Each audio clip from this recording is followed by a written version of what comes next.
All right, welcome back everybody. Today we are going to be talking about GQ1, which are parabola features. So basically for the last couple of weeks we've been talking about quadratic functions, right? And a quadratic function is any function that falls into this form. So normally we would say ax squared plus bx plus c. Now, as you can see on problem number 1 here, the problem that we're working with falls exactly into that form. This is a quadratic function. Now, every quadratic function, when graphed, is going to have some qualities that we are going to be able to pick up on a graph. The first thing is, since we are graphing quadratics are often referred to as parabolas. Every shape is going to look like this. So it's almost going to look like, some students like to call it a U, but this is a parabola. If you're from Texas, you'd call it a parabola. Now, when we look at these parabolas here, this whole unit is going to be on graphing these. So first off, we're going to be just giving you the picture of these, and we're going to be looking at some qualities, and then we're going to show you how to generate the picture if you are strictly just given the function over here. Now, looking at this first one. So looking at this graph, so first thing we want to be able to do is identify the A, the B, and the C. Now, whenever you're given one of these functions, remember, the number that's in front of x squared is our a value. So in this one, a would be 1 since we didn't have a number. Our b value is going to be the number in front of x. So b is going to be 8. And our c is going to be the number that doesn't have an x, which in this case would be 16. Now, looking at our graph here, the first thing we're being asked about is a line of symmetry. All of these parabola shapes have a line of symmetry that you can draw from top to bottom that will perfectly divide your parabola in such a way that you could fold it upon itself. Now, this is what we call our line of symmetry. So let's just label it line of symmetry. It means you could fold it on that line and it would land exactly onto itself. Now, whenever you're trying to identify this line of symmetry, one thing you're going to want to know is that it will always be x equals a number. It will always be. You need to have that x equals when you sit there and give that line. Now, the thing about this line is that the line, or what x needs to be, equals to whatever number it is when it crosses the x-axis. So in this one, we can see that it's -4 right here, so x equals -4 will be our answer. Just so you know, line of symmetry, you could come over here. It will always be x equals. On the next one, it will be x equals. On the next one, it will be x equals. Always. Now, other things you need to know about is concavity. Now, what concavity talks about is whether your parabola opens upwards or if it opens downwards. So in this situation, we can see that our graph is opening upwards. So what we're going to say is that we say that this is concave up. Concave up. Now, in your homework, I think it might just say up or it might just say down, but it's how is it opening up? Now, looking at the next one, we talk about our y-intercept. Our y-intercept's really pretty easy to understand. It's the same thing as we would have found when we were graphing lines. Our y-intercept is always going to be wherever our graph crosses the y-axis. So this will, of course, be our y-intercept.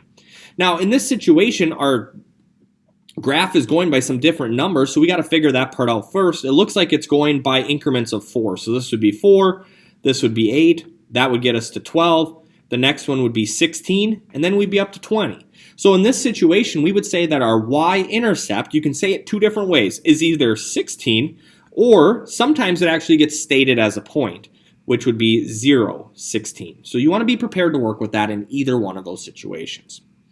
Now, the next part we talk about is whether this graph has a minimum or a maximum.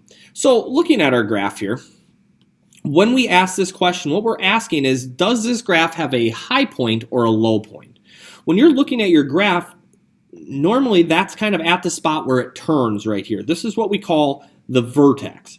So in this situation, our vertex is actually a low point because it's as low as our graph is going to go. Everything else will only go higher. So we will say that our graph actually has a minimum. Now, what we want to do is we actually want to specify that a little bit more. We want to say how low is it? And the way we do that is by listing the coordinate of that vertex. So remember, anytime you're listing a coordinate, you always list it as x comma y. So our x value here would be -4 and our y value would be 0. So that would be the location of our vertex. So -4, 0.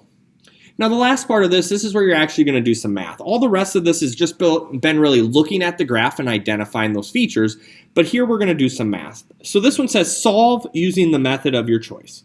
So in our original graph, our original function, we were dealing with 1x squared plus 8x plus 16 equals 0. So 1x squared plus 8x plus 16 equals 0. Now, we have a couple of different ways to solve this. We can solve it using factoring, or we could solve it using the quadratic formula. Remember, the quadratic formula will work on absolutely every problem that you ever encounter. It's just kind of tough to go through, so I normally don't make that my first approach. I'm going to try to factor this one. So remember, when we factor, we use the x. 1 times 16 makes this a positive 16 up top, and we're going to put an 8 down here on the bottom. Since this is 1, we're going to have 1x over and 1x over. Now, we are just looking for the two numbers that multiply to be the top, that add to be the bottom. So, two numbers that multiply to be 16, that add to give us 8 would be 4 and 4. So, we know our factors will be 1x, this is positive 4, so plus 4. 1x plus 4. And normally, we don't even write the 1 there. And our other one will be 1x plus 4 again, since it's positive. And again, typically the 1 doesn't get written. It's not wrong, it's not right if you do. And of course, this is equals 0, so this will be equals to 0. Now remember, we can use the zero product property since we have something times something, and it equals 0 by setting this up in two separate equations. So we'll say x plus 4 equals 0. That came from the green one. And then from the orange one, I'll have x plus 4 equals 0. Now we just solve. To get x alone, minus 4, x equals negative 4. For the other one, minus 4, x equals negative 4. Now if you notice, we got x equals negative 4 two different times. So that we don't need to necessarily say it twice. That would be redundant. So our answer here is going to be x equals 4. And that's what we call our x-intercept. We also call it a 0, and we also call it a solution. But we had to solve to find it. Now, what that corresponds to on our graph is actually the spot where our graph crosses the x-axis. So the x-axis being this pink dotted line right here, it's where we crossed it. In this case, we just touched it. So this point's kind of unique because in this problem, it was also our vertex, but this is also known as our x-intercept. Now, that's a lot of information to digest, without a doubt. Let's try one more problem. So looking over here at problem number 3, again, problems 2 and 4 are going to be your homework problems today. So looking at problem 3, first thing I notice is this is incomplete. So we want to rewrite this to show everything. Currently, we're missing our x term. We have 0 x's. So we're going to come over here and we'll rewrite it. We'll put the 1 in front, but we'll say plus 0x. Since we don't see any, we know we can do that safely. And then we can say plus 7 equals 0. Now, in this situation, we know that 1 has to be A, B will be 0, and C will be 7. Now, looking at our graph, we already know that our line of symmetry is always going to be x equals a number. So our line of symmetry is the dotted line upon which this can fold, and it would hit each other. Now, in this situation, our line passes through when x is equal to 0. So we'll say x equals 0. Concavity. This one, again, opens upwards. It's opening up. So we are going to say that our concavity, we could say concave up. Now, for an example, since both of the ones we've talked about were concave up, look at problem number 4.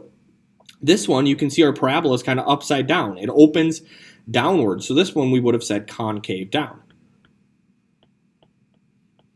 It's either opening up or it's opening down. Our y-intercept, remember, that is where our graph crosses the y-axis. So this would be our y-intercept. And it looks like we're kind of crossing in no man's land right here. Right? We can't tell where we're crossing. Now, there's a way we can figure that out using our formula up here.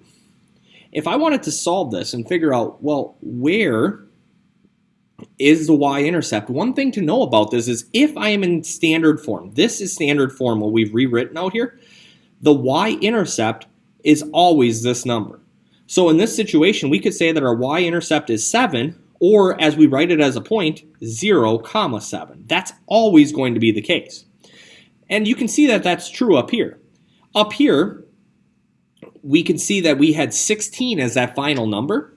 And what did we find for our y-intercept? It was 16. So that's one pattern you can use to find that y-intercept when it's not easily visible. Looking at this problem, again, since we are concave up, our graph is going to have a low point, right? So our graph has that low point right there, so that means our graph has a minimum, and the minimum is the vertex. So we want the vertex, and the vertex really is that low point. So in this situation, well, we already know that this point is up at 7, and the x value would be 0, so the vertex would be 0, 7 in this problem. So our vertex also ends up being the same as our y-intercept. Part of this is to solve using the method of choice. So coming over here, what we want to do is we want to take our original equation. So actually, I think I'm even going to take the one before we changed it. So x squared plus 7. X squared plus 7 equals 0. Now to solve this, we need to get x alone. So I'm going to subtract 7 from both sides, and I'll get x squared equals a negative 7. Now, since this one doesn't have an x term, normally what I like to do, right, this one didn't have that, it had that 0x in the middle, I like to just try to isolate the x squared, because when that happens, we can just take the square root of both sides. So taking the square root of both sides, I know these two pieces are going to cancel out, and I'll be left with x. And actually, looking at this one, notice how I'm trying to take the square root of a negative number. Now, we know we can't take the square root of a negative number because it's just not allowed in math. So coming over here, you can even try it, right? So on your calculator, second square root, negative 7, doesn't work. It doesn't give us an answer. And the reason for that is because there is no solution. So we're going to say no solution here. Now, this actually makes quite a bit of sense when we look at our graph. Looking at our graph, we don't ever cross this line, right? This blue line is where our x-intercepts would occur. So since our graph never crosses it, we don't have any x-intercepts. So that is why we're going to come over here and say no solution. Now to finish this up, you guys are going to work on questions 2 and 4. There's a lot of information to make connections with right now. If you have any questions, please make sure you're reaching out and asking. Thanks, guys. Have a great day. Close this.